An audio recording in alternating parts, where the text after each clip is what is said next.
Es el mismo link que usamos el lunes y que ahora lo he subido al Lev. Ahí tienen, para el que se olvide, o si yo me olvido no me veo digamos, ya no, creo que no van a estar recibiendo invitaciones, ya tienen el link allí en el Lev, que no cambia, de todos los jueves.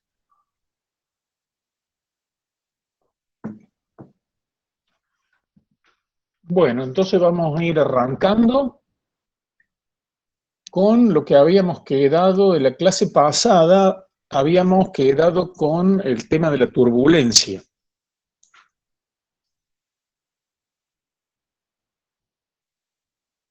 Para ello vamos a ver ahora primero unos videos así muy cortitos. Ya voy a compartir la pantalla.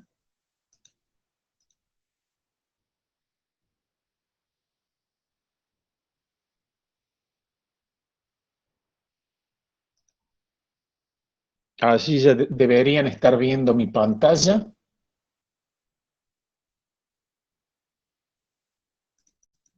Lo primero no tiene nada que ver con turbulencia, es un video muy cortito de la cuestión de viscosidad.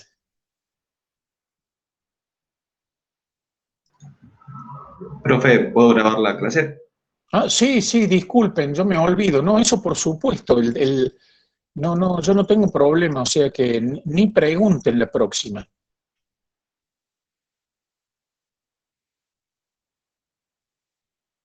Bien, acá lo que se tiene en estos 5 recipientes son diferentes aceites de diferente gradación. Una cosa a puntualizar es que la propiedad de viscosidad no tiene nada que ver con la densidad. Densidad y viscosidad son propiedades absolutamente independientes. O sea, hay un fluido que puede ser más viscoso que otro y ser menos denso, que es lo normal. Los aceites son altamente viscosos, sin embargo, son más livianos que el agua. ¿Por qué comento esto? Porque en la jerga fierrera, a los aceites de mucha viscosidad se los denomina aceites pesados. Y los aceites de menor grado de viscosidad dinámica se los llama aceites livianos. Entonces, para un descuidado, eso le puede hacer pensar que lo de pesado liviano se referencia a la densidad, y en realidad no, en realidad es jerga eso. En estos 5 recipientes hay 5 aceites de viscosidad muy diferente. El volumen de cada uno de ellos es el mismo en el recipiente, los recipientes son idénticos y fíjense cómo derraman por acción de la gravedad. El de la izquierda es un aceite mal llamado, muy liviano, de poca viscosidad, comparativamente para un aceite en realidad. Es terriblemente viscoso comparado al agua. Fíjense que en la derecha se tiene un aceite tan viscoso que todavía no se aprecia el movimiento.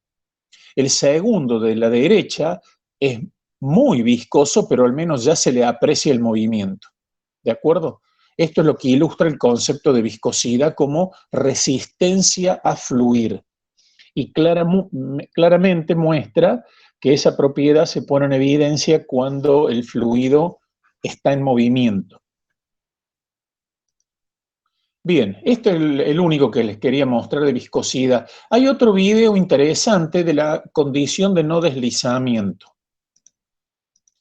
Acá, ¿qué se tiene? Acá, esto que le estoy señalando acá es un piso, el piso de un canal. Esta línea muy tenue que se observa allí es la esquina del canal y esto sería una pared trasera. Acá está fluyendo agua de derecha hacia izquierda. Esto que aparece acá es un tubito en el cual se va a inyectar una tinta para hacer visible el movimiento del agua. Y observemos. Al tubito se lo ha colocado en el fondo del canal, o sea, sobre el piso, y ahí se libera la tinta. la tinta fluye, ahora se lo eleva al tubito, pero fíjense cómo acá queda una masa de tinta sobre el piso. ¿Por qué motivo es? Esa tinta tiene la misma densidad del agua. Fíjense cómo acá arriba, espero que vean el cursor, la tinta no tiende a caer por gravedad, flota con el agua en realidad, no flota, tiene la misma densidad que el agua. Fíjense que esta tinta en el piso no es removida por la corriente de agua, porque la corriente de agua allí tiene velocidad nula. Esta es una comprobación empírica de la condición de no deslizamiento. ¿De acuerdo?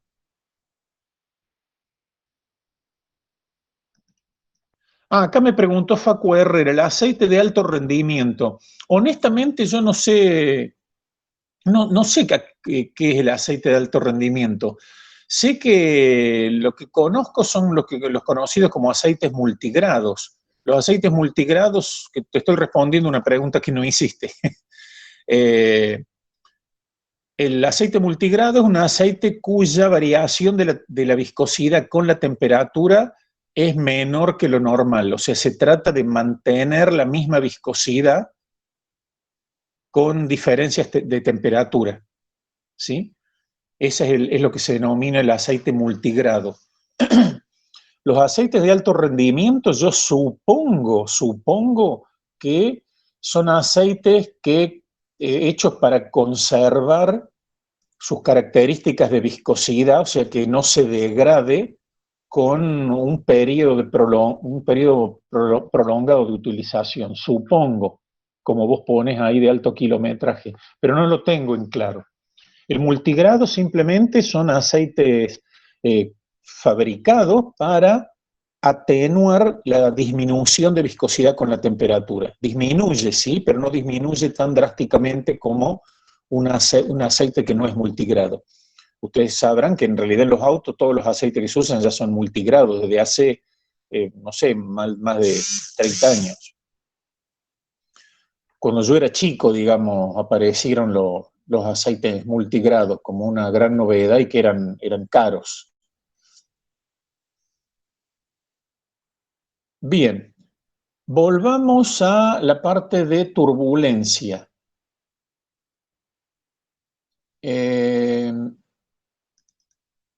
Este no es...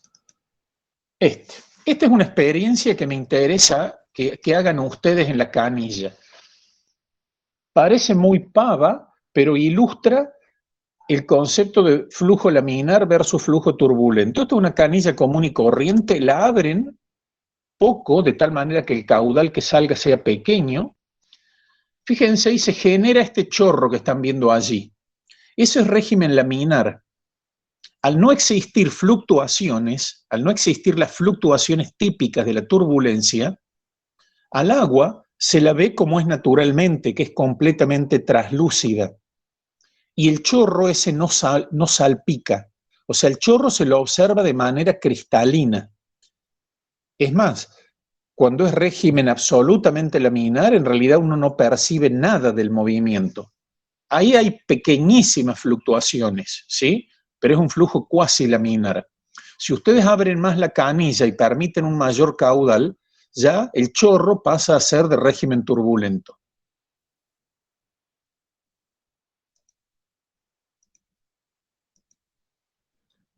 Eso es régimen turbulento, ¿sí? Claramente. Fíjense ahí cómo hay fluctuaciones.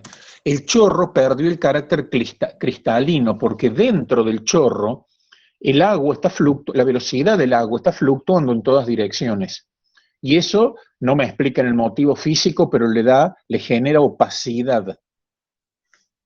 Y ya, como ustedes podrán observar, a veces hay salpicaduras transversales. Eso se debe a las fluctuaciones de velocidad, es decir, lo que denominamos turbulencia en el sentido transversal del flujo principal. El flujo claramente tiene una dirección promedio, que es de arriba hacia abajo. Esa es la dirección promedio, pero localmente el flujo puede tener una orientación inclinada, que eso es lo que genera que el chorro largue una gotita de salpicadura lateralmente. ¿Por qué aparece la turbulencia? Como les dije, es algo inherente al movimiento fluido, cuando se supera una cierta velocidad crítica. Cuando veamos las ecuaciones diferenciales que rigen el movimiento fluido, que son ecuaciones diferenciales muy complejas, ecuaciones a derivadas parciales y no lineales, los matemáticos han estudiado, eso ya no lo han hecho los ingenieros, los matemáticos estudian lo que se denomina la estabilidad de las ecuaciones. Y resulta ser que esas ecuaciones tienen implícitamente una inestabilidad, que cuando la velocidad del movimiento supera esa velocidad crítica que le decía, se pone en evidencia esa inestabilidad. Es una inestabilidad dinámica, hace que el flujo no vaya para cualquier lado. En promedio va para el lado en que está encauzado, ¿sí? Pero hay fluctuaciones totalmente inestables, irregulares, de tipo aleatorio en todas direcciones. Bien, hagan la experiencia. Acá les muestro otra experiencia. Acá se tiene un chorro de agua proveniente de un tanque y aguas arriba, es decir, hacia la izquierda, en algún lugar se va a inyectar un filamento de tinta azul. Fíjense, ahí se tiene régimen laminar a la salida, claramente, se lo ve, ahí es turbulento. También aguas arriba, fuera del cuadro de la filmación, hay una válvula.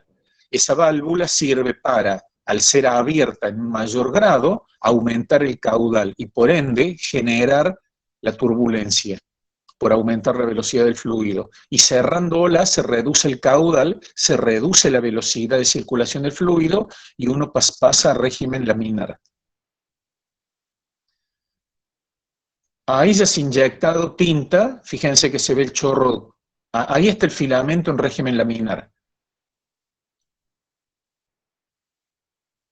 Que después se abrió la válvula y ya se tiene turbulento. Observen las fluctuaciones acá. Esas fluctuaciones es turbulencia. Ahí se tiene régimen laminar, fíjense. Esto que ven atrás difuso no es otra cosa que la reflexión de este filamento en la pared del chorro. La pared del chorro cumple una función como de espejo. Acá hay un solo filamento. Este que está señalando el cursor es el filamento. Fíjense, perfectamente definido. No se mezcla con el agua circundante. ¿Por qué? Porque está en régimen laminar. El régimen turbulento significa mezclado de partículas. Fíjense, en régimen turbulento el filamento de tinta desaparece porque se mezcla completamente con el agua circundante.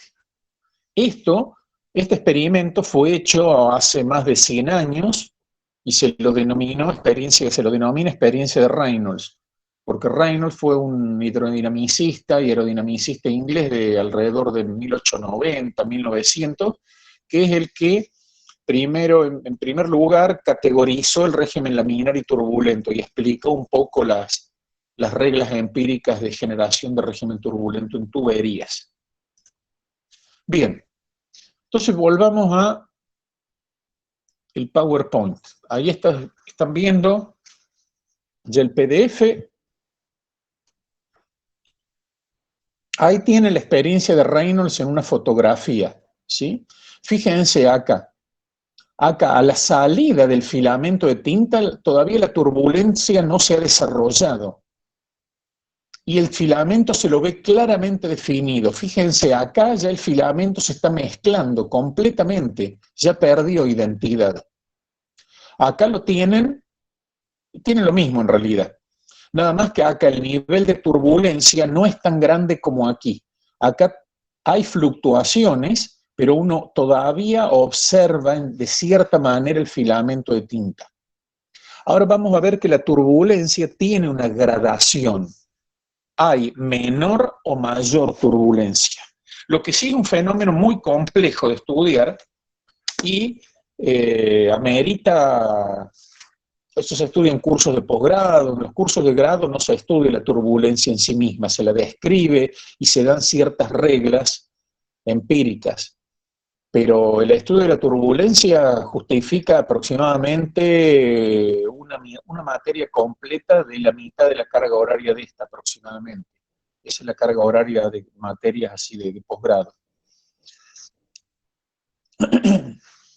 Bien, esta es una síntesis conceptual que la vamos a traer a cuento más adelante también, en otras situaciones. En régimen laminar no aparece ninguna clase de turbulencia naturalmente.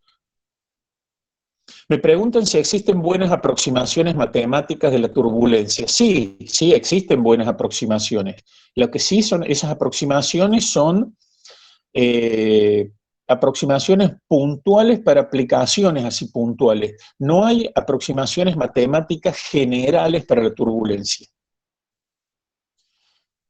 Ustedes en la carrera tienen una materia electiva que les sugiero que hagan si lo que les gusta es la línea de la mecánica de los fluidos y la aerodinámica, que es, no recuerdo el nombre de la materia, no me acuerdo si es Introducción a CFD, a Computational Fluid Dynamics, o si está castellanizada la materia, se llama Mecánica de los Fluidos Computacional. Es una materia, no me acuerdo si de cuarto o de quinto año, electiva, en donde ahí sí van a estudiar. No es una materia de turbulencia en realidad, pero como los flujos turbulentos son tan comunes, mecánica del fluido computacional, allí van a tener una introducción bastante importante de la turbulencia y van a ver una buena cantidad de estas aproximaciones para modelar. Sí, entonces se llama así, mecánica de los fluidos computacional. Bien, volvamos a lo conceptual. La turbulencia en régimen laminar la pueden introducir externamente, por ejemplo, agitando el fluido, como pongo allí. Pero el tema es que cuando el régimen es laminar, ustedes pueden agregar turbulencia, pero si no la mantienen artificialmente, esa turbulencia decae y uno llega después de un periodo de tiempo nuevamente al régimen laminar. Es decir, se dice que el régimen laminar es estable en esas condiciones. En régimen turbulento lo que sucedió es que el régimen laminar dejó de ser estable y siempre hay alguna fuente de perturbación o alguna pequeñísima imperfección en la pared, en la superficie del cuerpo, o alguna vibración proveniente desde el exterior. Entonces, solita aparece la turbulencia, sin que exista una fuente externa o artificial. Ahora bien, siendo el flujo turbulento, ustedes pueden aumentar la turbulencia de manera artificial. La forma frecuente en aerodinámica es a través de rugosidad de una pared. Vamos a ver que la turbulencia versus el régimen laminar, la turbulencia tiene aspectos negativos, porque está asociado a mayor resistencia aerodinámica, pero tiene aspectos positivos, porque en alas y en perfiles aerodinámicos produce mayor fortaleza ante el desprendimiento de flujo. Un flujo con mayor turbulencia, la separación de flujo, por lo tanto, la pérdida de sustentación se alcanza más tarde, a mayores ángulos de ataque. Se tiene facetas buenas y facetas malas. Bien, la transición de laminar a turbulento no es abrupta, no se pasa del blanco al negro. Hay un proceso que se denomina proceso de transición que no es sencillo y no vamos a describirlo acá. Lo que sí, no hay modelos matemáticos de una situación que no es ni laminar ni plenamente turbulento. O sea, en los cálculos prácticos de ingeniería, aún los más avanzados, esa gama de grises entre la laminariedad y la turbulencia, uno lo decreta que es blanco-negro, ¿sí? Lo cual introduce una cuota de incertidumbre en cálculos. Si uno tiene la mala suerte de que, de que justo a uno le toque que nuestra situación a analizar está en una situación intermedia. Por ejemplo, un vector velocidad en régimen turbulento o una componente del vector velocidad, trabajemos por componentes, en función del tiempo, en régimen laminar, es una línea perfectamente estabilizada en el tiempo, no tiene ninguna clase de fluctuación temporal. En régimen turbulento, en régimen plenamente turbulento, la variación con el tiempo es una variación de este tipo, que es análoga a un electroencefalograma o un electrocardiograma. ¿Sí?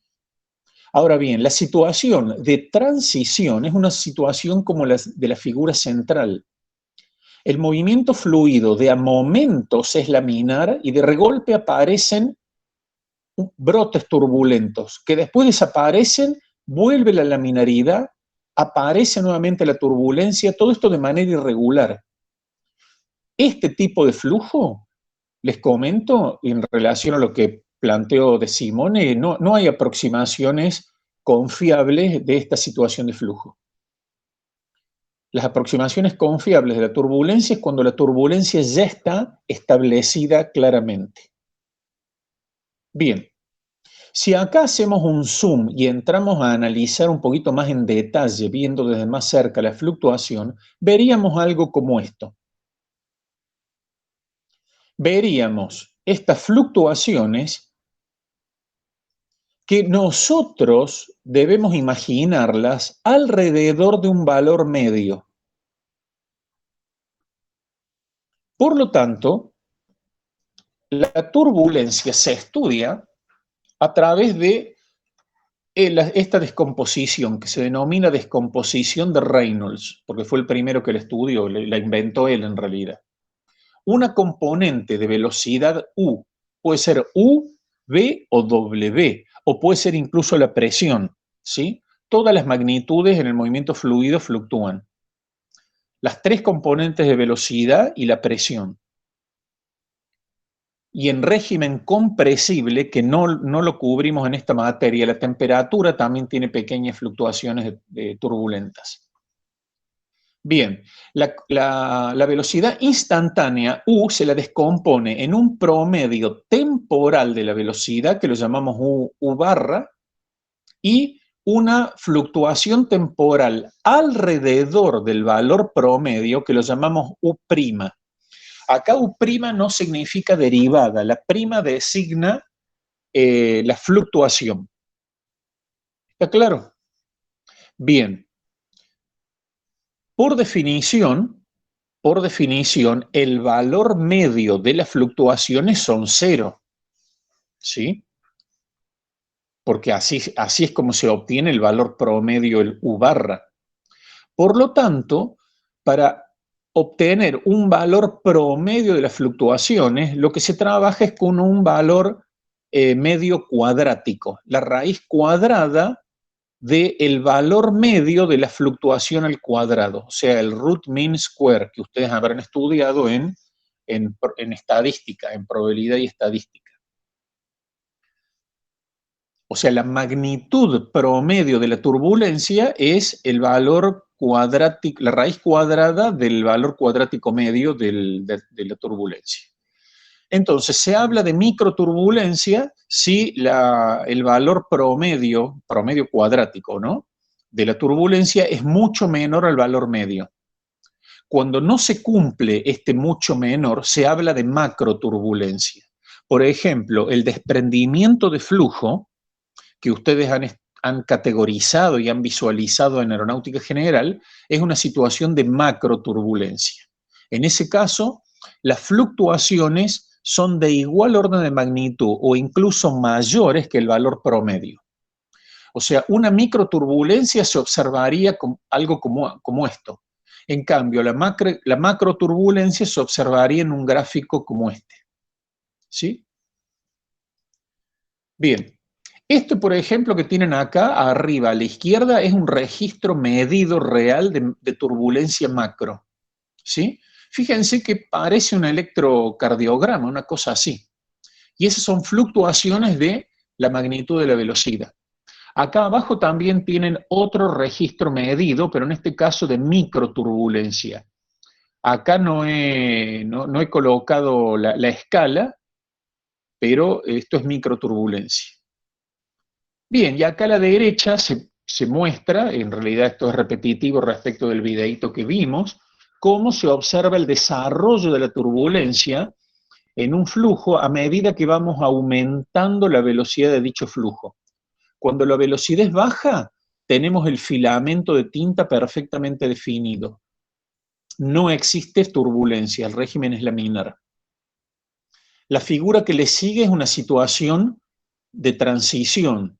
De a momentos es laminar y de a momentos ha aparecido una turbulencia relativamente pequeña.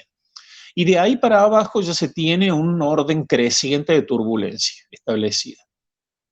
Bien, esta clasificación es sumamente importante entre el régimen laminar y turbulento, y cuando estemos en régimen laminar vamos a poder en ciertos casos estudiar de manera analítica un movimiento fluido. En cambio, en régimen turbulento, forzosamente caemos en resultados y en leyes empíricas o semiempíricas, que las vamos a ir viendo en su momento, según el tema. Bien, esta fotografía son el caso del régimen laminar versus turbulento en la salida de una camilla.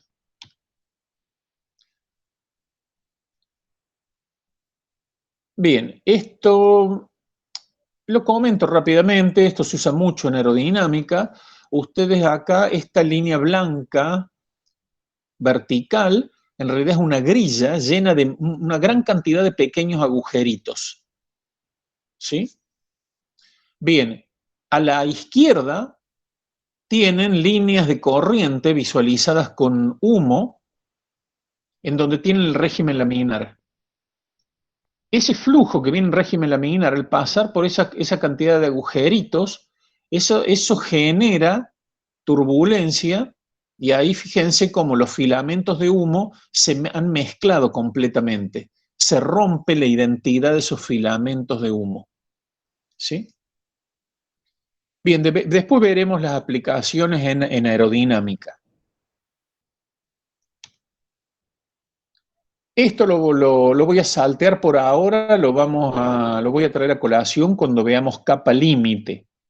Y lo comento rápidamente. La figura de arriba, ¿sí? A la parte de la izquierda es una capa límite laminar. Y a partir de este punto, al cambiar la geometría, la capa límite se hace turbulenta. En cambio, en la figura de abajo se tiene una capa límite turbulenta desde el inicio. En ambos casos se trata de un flujo de aire de izquierda a derecha.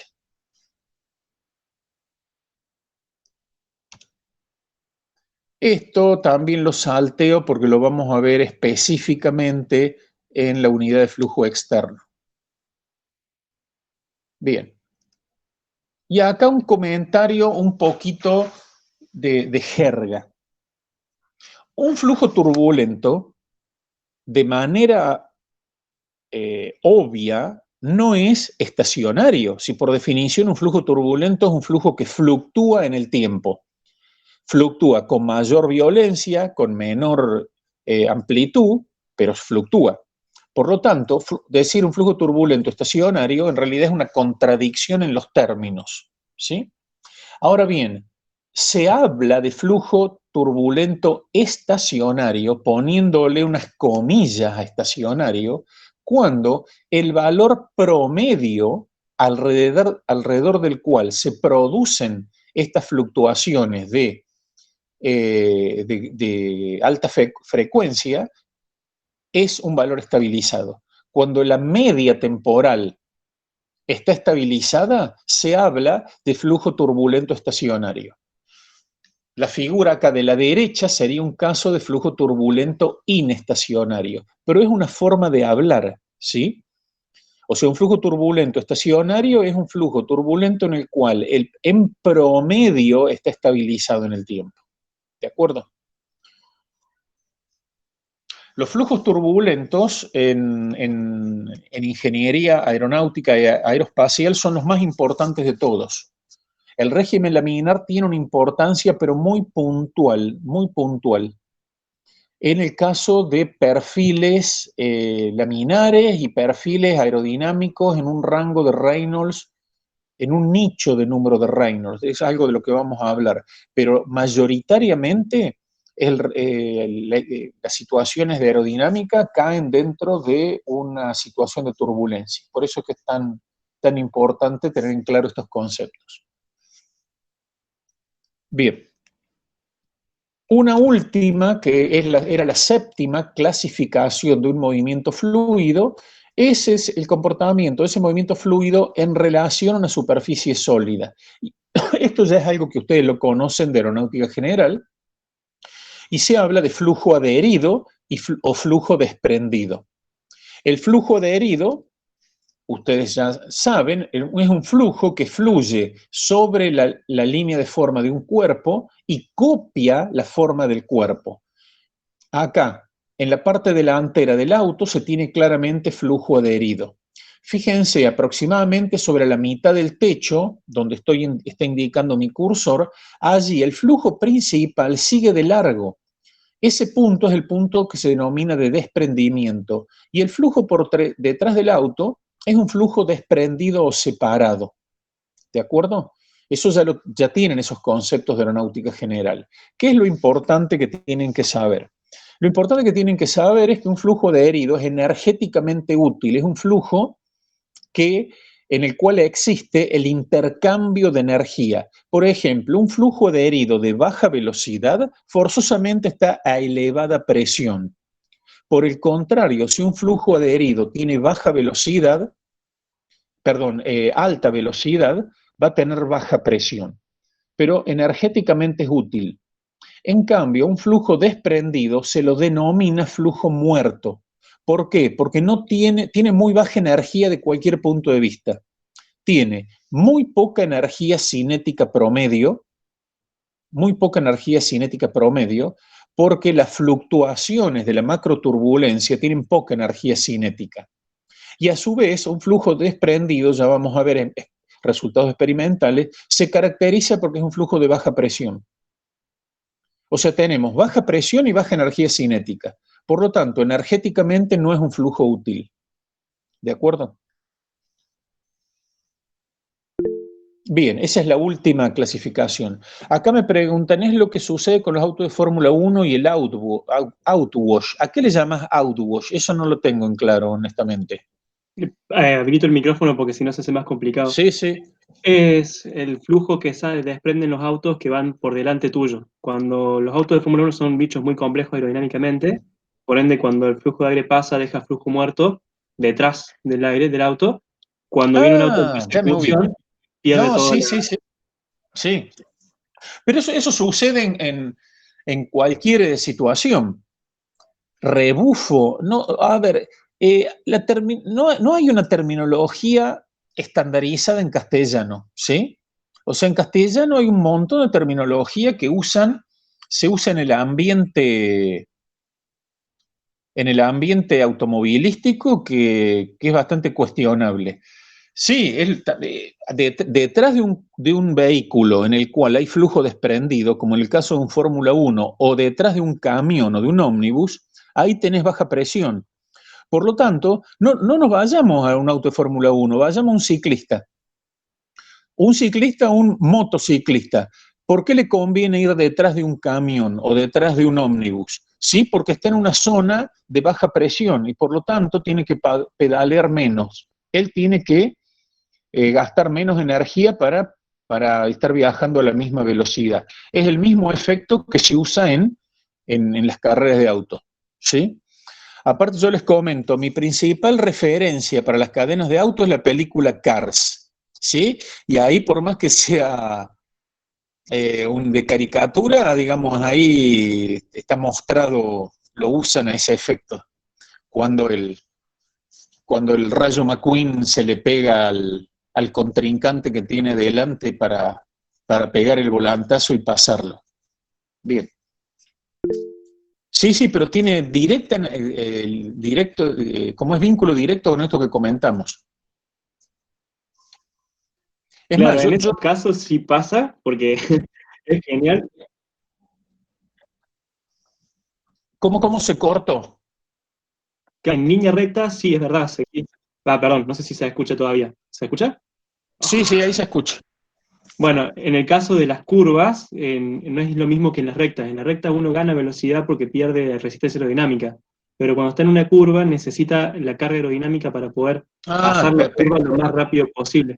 Por Sí, sí, ende, ahí sí hay pérdida. de acuerdo.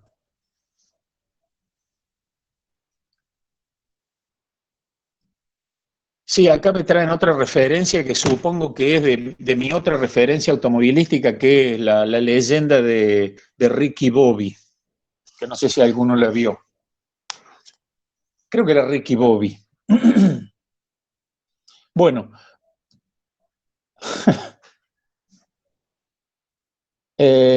entonces sigamos. Acá tienen en flujo, sí, es de NASCAR y es buenísima, ¿sí?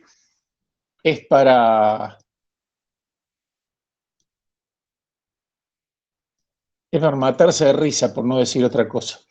Bien, acá tienen visualizaciones de flujo, aquí está un flujo de izquierda a derecha, en donde por un cambio de curvatura relativamente abrupto el flujo se desprende. Eso es un tema que vamos a estudiar cuando veamos capa límite. Acá tenemos también un flujo de izquierda y derecha que enfrenta podría ser una casa de techo plano o podría ser un cubo. Vemos que se tiene flujo desprendido por delante, flujo desprendido en el techo y flujo desprendido por detrás de la casa. Este flujo desprendido en el techo de la casa genera baja presión y es lo que genera una fuerza de succión muy importante, que es lo que hace volar techos en casos de tormentas muy fuertes. Este es el flujo por detrás de una esfera, en donde se ve claramente el flujo desprendido.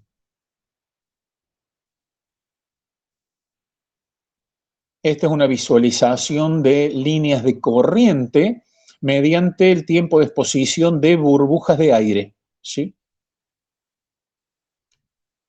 Este es el flujo desprendido por detrás de un cuerpo de revolución, pero sería análogo a lo que sería detrás de un ómnibus, es algo análogo a esto. Detrás de un Fórmula 1 el flujo también es desprendido, pero es más complejo, ¿sí? Porque geométricamente es mucho más complejo. Bien, el flujo desprendido también puede readherirse, este es un ejemplo. Esto no lo vamos a ver mucho en esta materia, es un tema más bien de aerodinámica. La readherencia de flujo es un tema muy importante en aerodinámica, sobre todo en el rango de número de Reynolds en el que vuelan planeadores y pequeños aviones de aviación general.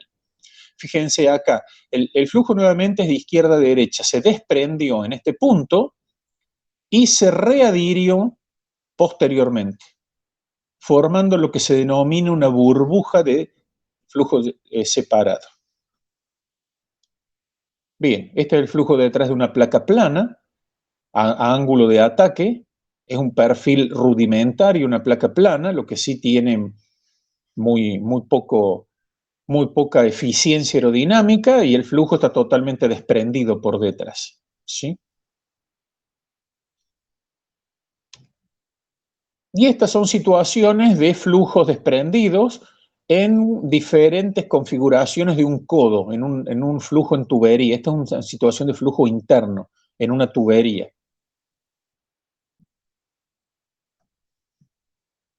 Bueno.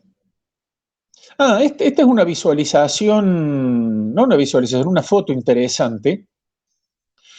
No vean la figura de acá abajo, vean la figura de la derecha. Ustedes conocen las mangas de viento usadas en aeroclubes, en aeródromos pequeños, que sirven para definir la dirección del viento. Fíjense esta fotografía. Y acá pregunta, ¿las mangas de viento son confiables? Fíjense, está apuntando en direcciones contrarias. ¿Cómo puede ser eso? Esta fotografía fue tomada con las mangas de viento ubicada en lo alto de una especie de acantilado. El viento soplando a lo largo del acantilado produjo, en esas condiciones de viento, un flujo desprendido que se readhirió Entonces, el flujo desprendido en este caso está recirculando. Entonces, a menor altura, el viento está fluyendo de izquierda a derecha, y a mayor altura el viento está fluyendo de derecha a izquierda. En la fotografía esta, en realidad, el acantilado está de este lado. El acantilado está a la derecha de la fotografía, no a la izquierda como en este caso. ¿Sí? Esta fue una foto interesante que muestra ese efecto. ¿De acuerdo?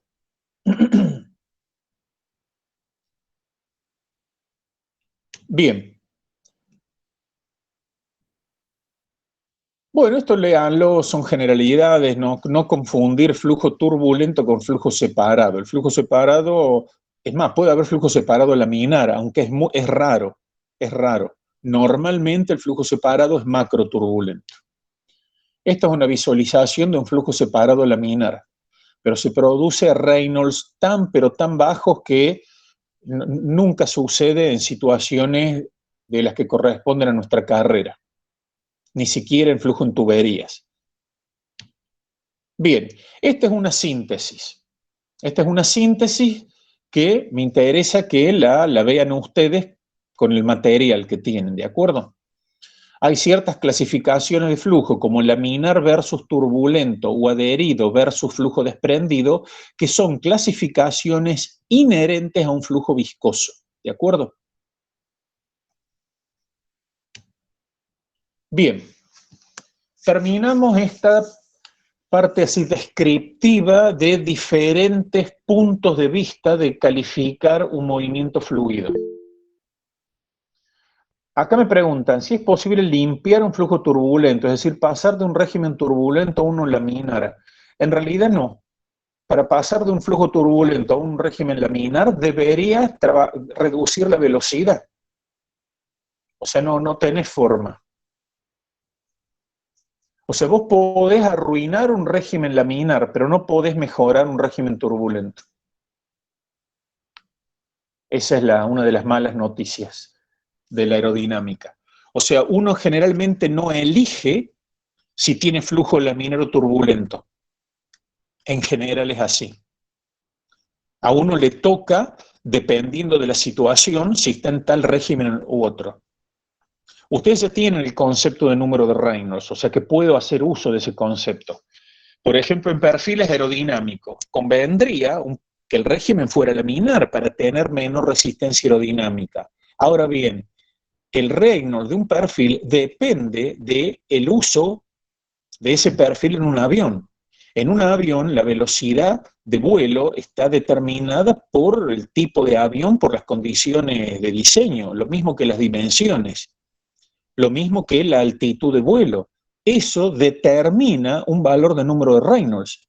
Entonces ya te viene barajado el mazo si a uno le toca un perfil en régimen turbulento muy alto o un régimen en donde el flujo podemos, con cuidado en el diseño, tener una pequeña parte laminar y una parte turbulenta, pero no tenemos mucho margen, no hay mucho margen. Ya hablaremos más de esto cuando veamos flujo externo en la última unidad de la materia. Bien, entonces ahora entramos en algo, en ciertas cuestiones así teóricas, en teoría, llamémosle pura y dura de cinemática. Hay dos técnicas o dos puntos de vista, se los llama, porque en realidad no son técnicas experimentales. La palabrita técnica es verdad que puede llevar a confusión, pero es la palabra con que se lo describen. Es mejor puntos de vista. Un punto de vista, ojo, son puntos de vista conceptuales, ¿sí? No es algo, aunque tiene implicancias prácticas, es decir, no es algo práctico, pero tiene implicancias prácticas. Se denomina punto de vista lagrangiano, el punto de vista de seguir el movimiento de fluido, es decir, fluir con el fluido imaginariamente. En ese caso, como uno se mueve con el fluido, Al moverse con el fluido, la posición cambia y también el tiempo transcurre. Por lo tanto, en ese punto de vista, las variables son el tiempo y las coordenadas espaciales. Matemáticamente vamos a ver que este punto de vista conduce a ecuaciones diferenciales de derivadas parciales. Y es el punto de vista de la mecánica de fluidos computacional. Régimen lagrangiano también se lo llama convectivo o sustancial, como figura allí. Hay otro punto de vista que se denomina punto de vista euleriano o local, que consiste en situarse en un punto fijo del espacio o visualizar una región fija del espacio y estudiar lo que sucede en esa región fija del espacio con el transcurso del tiempo. Pero no fluimos con el fluido. El fluido va a estar fluyendo a través de esa región imaginaria que hemos elegido como región de estudio. En ese caso, la única variable es el transcurso del tiempo. Matemáticamente, se llega a ecuaciones diferenciales ordinarias, ya no a derivadas parciales. Y en el caso de movimientos fluidos que sean estacionarios, lo cual es muy común, la buena noticia es que las ecuaciones no son diferenciales, son ecuaciones algebraicas. Este punto de vista es el punto de vista de todos los métodos prácticos de ingeniería o métodos de manual, de cálculo manual de la mecánica de los fluidos, que son muy importantes, ¿sí? Porque son complementarios a la mecánica de los fluidos computacional. La mecánica de fluidos computacional es una instancia avanzada, compleja, que se aplica muchísimo, pero no se la aplica indiscriminadamente. Es más, aun cuando la apliquen, un ejemplo es aerodinámica, primero se hacen dimensionamientos y cálculos preliminares en base a métodos de manual, metodologías de cálculo a mano, que en una de esas es una forma de decir, puede ser con una computadora, pero no usando software sofisticado, y toda esa metodología sencilla se basan en este enfoque euleriano. Bien. Bueno, ahora sí entramos en cuestiones, ahora sí, teórico, y entramos en la parte dura de la cinemática de la partícula fluida. No se asusten, son definiciones que bien, tendrán que conocerlas. Bien, como el fluido es deformable de manera continua, una partícula fluida, a medida que se traslada, que es lo obvio del movimiento fluido, lo obvio del movimiento fluido es la traslación, que el fluido cambia de lugar. Pero una partícula fluida experimenta tres cosas adicionales, que es rotación, deformaciones angulares y deformaciones lineales. Estos efectos son simultáneos en el tiempo, son simultáneos con la traslación y son continuos. Entonces, una figura como la de abajo tiene valor conceptual, no es posible desacoplar las cuatro facetas. Las tres facetas, porque la faceta de la traslación es la obvia, ¿de acuerdo? Simplemente plantando una partícula visible y siguiendo el movimiento de esa partícula visible, ahí se pone en evidencia la traslación, eso es como muy trivial la traslación. Acá se plantea imaginarse una partícula de fluido, un cubito, y pensar un delta t de transcurso del tiempo, un delta t tan pequeño como querramos. La traslación es que el cubito cambió de lugar, obvio. La deformación lineal es que el cubito se expande o se contrae. La deformación angular, ya la conocen de estructuras también, es que el cubito se deforma rompiéndose las líneas que originalmente podían ser perpendiculares. Y también la partícula rota, o sea, el cúbito rota, como ven evidentemente en la figura. Vuelvo a repetir que todos estos efectos son simultáneos y continuos entre sí. Entonces, esta es una descomposición conceptual que tienen que tener en claro. Ahora bien, ¿cómo corno uno sabe si se está produciendo deformación lineal o más o menos rotación o más o menos deformación angular en un movimiento fluido? Eso es posible hacerlo con una herramienta matemática que ya vamos a ir viendo. El punto de partida de todo es el campo vectorial de velocidades que ya hemos visto. ¿De acuerdo? El punto de partida de todo es esto. Esto. ¿Sí? El campo vectorial de velocidades con sus tres componentes escalares, que normalmente es suficiente trabajar en coordenadas cartesianas. Ese es el punto de partida de todo.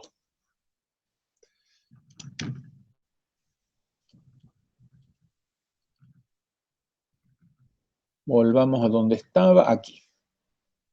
Bien, ¿cómo se define la velocidad angular de una partícula fluida? Que es con lo que uno caracteriza la rotación. Se define como, imaginariamente, tenemos que visualizar dos segmentos mutuamente perpendiculares, como están en este caso. Dos segmentos imaginarios, dos segmentos diferenciales, el horizontal de longitud diferencial de X, el vertical de longitud diferencial de Z. ¿Sí? Esto podemos imaginarnos que son los lados izquierdo e inferior de una imaginaria partícula fluida. Entonces, la velocidad angular de la partícula fluida ubicada acá se define como el promedio de las velocidades angulares instantáneas de estos dos segmentos. Ustedes han visto en mecánica racional, o incluso en física, en mecánica racional, quizás si no lo han visto, lo han empleado, el concepto de la velocidad angular instantánea de un cuerpo así largo, de un cuerpo longilíneo que está trasladándose y rotándose. Trasladándose y rotando. Entonces, lo que genera la rotación, por ejemplo, del segmento vertical es el hecho de que la velocidad vertical en el extremo inferior y en el extremo superior sean distintas. Eso va a hacer que el punto superior avance más de lo que avanza el punto inferior y por lo tanto este segmento va a rotar. Haciendo el planteo matemático que está acá, que me interesa que ustedes lo sigan, pero no se les va a pedir una demostración de esto, ¿sí? No se les piden demostraciones en los exámenes regulares. Bien, acá llegan a la velocidad angular del trámite vertical y acá del trámite horizontal. Toman el promedio y ustedes acá llegan que esta expresión matemática nos da la velocidad angular alrededor del eje Y, ¿sí? Porque acá estamos haciendo un análisis plano. Por analogía, tenemos que repetir esto a lo largo de los otros ejes. Por analogía de fórmulas, se llega a esto. La velocidad angular de la partícula alrededor del eje X tiene esta expresión, involucra derivadas de las componentes de velocidad cruzadas. Fíjense, si es velocidad angular respecto del eje X, las componentes de velocidad involucradas son en Z y en Y, y las derivadas son derivadas cruzadas. Por ejemplo, la velocidad angular alrededor del eje Z involucra componentes de velocidad alrededor del eje X y del eje Y, y derivadas cruzadas. Estas tres fórmulas se pueden sintetizar en una única fórmula de carácter vectorial, y que es omega vector, o sea, el vector velocidad angular de una partícula fluida está dado por un medio del rotor del vector velocidad. El rotor, ustedes lo han estudiado en algún análisis matemático, es un operador vectorial que consiste en aplicar el operador gradiente, el operador nabla, multiplicado vectorialmente a otro vector, en este caso el vector velocidad. Si ustedes disponen del campo vectorial de velocidades, le aplican el operador rotor y ese vector resultante, omega, les da 0 o les da muy pequeñito, eso les dice que las partículas fluidas prácticamente no rotan. Y por el contrario también. Vamos a ver más adelante que esta cuestión de la rotación de las partículas fluidas tiene implicancias teóricas muy importantes, y especialmente en aerodinámica. No piensen la rotación como que la partícula fluida está describiendo un movimiento rotativo alrededor de un centro.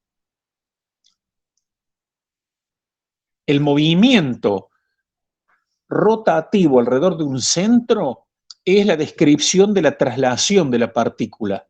La rotación de la partícula es a pequeña escala. Vean estas dos figuras. En ambos casos, las líneas de corriente del movimiento fluido son líneas de corriente circulares alrededor de un centro. O sea, las trayectorias que siguen las partículas en ambos casos son círculos alrededor de un centro. O sea, las partículas están girando alrededor de un centro. Pero eso se refiere a la traslación. Imagínense, si la partícula la imaginemos como un cuadradito, un rectangulito tan pequeño como querramos. Si la partícula de un punto a otro está sufriendo este cambio de orientación, la partícula evidentemente está rotando, además de la traslación. En cambio, si la partícula está describiendo este movimiento circulatorio con una trayectoria circular, pero la orientación de las partículas, fíjense, se mantiene espacialmente, esto físicamente o geométricamente les está diciendo que la partícula no rota. Pero la descripción del movimiento en ambos casos, del movimiento de traslación, es la misma, son círculos, ¿de acuerdo? Entonces, cuando uno habla de un movimiento rotacional o no de la partícula, se refiere a la rotación de las partículas a pequeña escala. No nos referimos al movimiento macroscópico del conjunto de fluido. Bien, entonces acá ya tenemos una herramienta matemática para cuantificar la rotación, velocidad angular, mejor dicho, de una partícula fluida. Pasemos al segundo punto. Tenemos 3 puntos: rotación, deformación angular y deformación lineal. Deformación angular de una partícula fluida. Esto tiene completa analogía con lo que ustedes han estudiado en mecánica de sólidos. Ustedes tienen, imagínense una partícula rectangular inicialmente, después de un instante de tiempo se deforma angularmente, ¿sí? Y este lado, que era vertical, pasa a estar inclinado habiendo girado un delta beta. El lado inicialmente horizontal gira habiéndose deformado un ángulo delta alfa. La deformación angular de toda la partícula es la suma de las dos deformaciones angulares. Es el delta alfa más delta beta. Como esto no es una partícula sólida, es una partícula fluida, la deformación es continua. Y haciendo el planteo aquí, que es completamente análogo al que se hizo en la rotación, lo que uno plantea no es la deformación angular, sino la deformación angular dividido el diferencial de tiempo. O sea, lo que llamamos la tasa de deformación angular respecto del tiempo. Y se llega a este conjunto de fórmulas. Lo que se analizó aquí es la deformación de la partícula fluida, pero alrededor del eje Y. La deformación de la partícula es alrededor de los 3 ejes, hay deformación angular tridimensional. Entonces acá tenemos un gamma punto X, un gamma punto Y y un gamma punto Z. Fíjense que también se hace uso de derivadas parciales cruzadas de las componentes de velocidad, pero a diferencia de la rotación, de la velocidad angular, estas derivadas parciales cruzadas se suman en lugar de restarse, además de no estar el factor 1/2. Fíjense, acá tenemos una visualización de un flujo de agua, de izquierda a derecha, en donde se ha introducido una visualización de lo que querrían ser partículas fluidas, nada más que son partículas relativamente grandes, son partículas macroscópicas, visualizadas con burbujas de hidrógeno. Las burbujas de hidrógeno fluyen con el movimiento del agua. Fíjense que las burbujas acá son casi rectángulos, tienen una cierta deformación. Pero fíjense cómo, a medida que fluyen, cómo la deformación se acentúa enormemente. Este es un flujo en donde se observa una deformación angular muy notoria. Generalmente, vamos a ver que qué es lo que produce, generalmente y en el 99% de las situaciones, qué es lo que genera la deformación angular y qué es lo que genera la rotación de las partículas fluidas. Las tensiones de corte. O sea que vamos a ver que estos conceptos de velocidad angular, de rotación de una partícula fluida y los conceptos de deformación angular están generados por tensiones de corte, tensiones de fricción.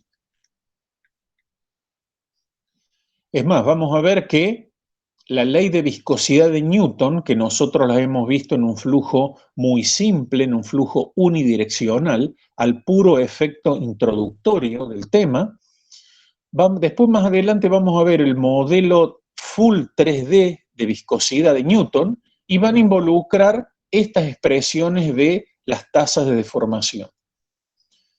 Pero bueno, eso es tema de más adelante. Y por último vamos a ver la deformación lineal de una partícula fluida.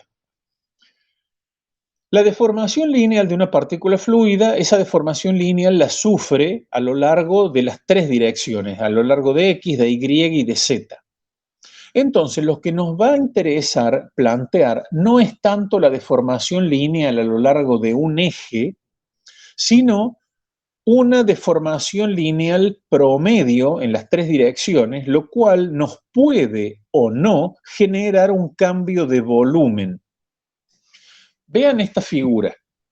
Tenemos una partícula fluida inicialmente rectangular, en trazo negro. Un instante de tiempo después, en la dirección del eje X, que es lo que está ilustrado, fíjense que la partícula se ha deformado linealmente, se ha estirado en X. ¿Está claro? En este caso, claramente, la partícula va a haber aumentado su volumen. Va a haber aumentado el volumen. Pero ¿qué sucedería si esta partícula, además de deformarse linealmente a lo largo del eje X, estirándose, se contrajera lateralmente? En Z se contrajera. Habría deformación lineal en los dos ejes, pero podría no haber un cambio neto de volumen. Lo que nos interesa es cuantificar el cambio neto de volumen, porque eso va a estar vinculado a la compresibilidad del movimiento fluido o no. Entonces, acá está planteado el pequeño cambio de volumen determinado pura y exclusivamente por una deformación lineal a lo largo del eje X. Lo que hay que hacer a continuación es sumar el cambio de volumen que se produciría a lo largo de los tres ejes. Haciendo eso, que está en esta expresión matemática, esto se suma. Fíjense que hay términos que se sacan factor común, y lo que se termina despejando es el cambio relativo de volumen, o sea, el diferencial de volumen dividido el pequeño volumen inicial. Como el cambio de volumen puede ser continuo en el tiempo, lo que vamos a obtener es la tasa de cambio respecto del tiempo de volumen. O sea, la tasa de cambio relativo de volumen respecto del tiempo, que es la inversa del volumen original, la derivada del volumen respecto del tiempo. Y si siguen el desarrollo matemático, a mí lo que me interesa es el resultado, se llega finalmente a otro operador matemático aplicado al vector velocidad, que es el operador divergencia. Esto va a ser también extremadamente útil, porque si la divergencia del vector velocidad les da 0 o les da un valor muy pequeñito, significa que prácticamente no existe un cambio neto de volumen. Una partícula se mueve evolucionando, deformándose de manera compleja, pero sin sufrir un cambio neto de volumen. Por lo tanto, se trata de un movimiento incompresible. En cambio, si el gradiente de velocidad, perdón, la divergencia, hay un producto escalar aquí aplicado, ¿no? Nos da un valor notoriamente diferente de 0, significa que está produciéndose compresibilidad, es decir, cambio de volumen de las partículas fluidas. Esto lo vamos a aplicar más adelante como resultados matemáticos. Bien.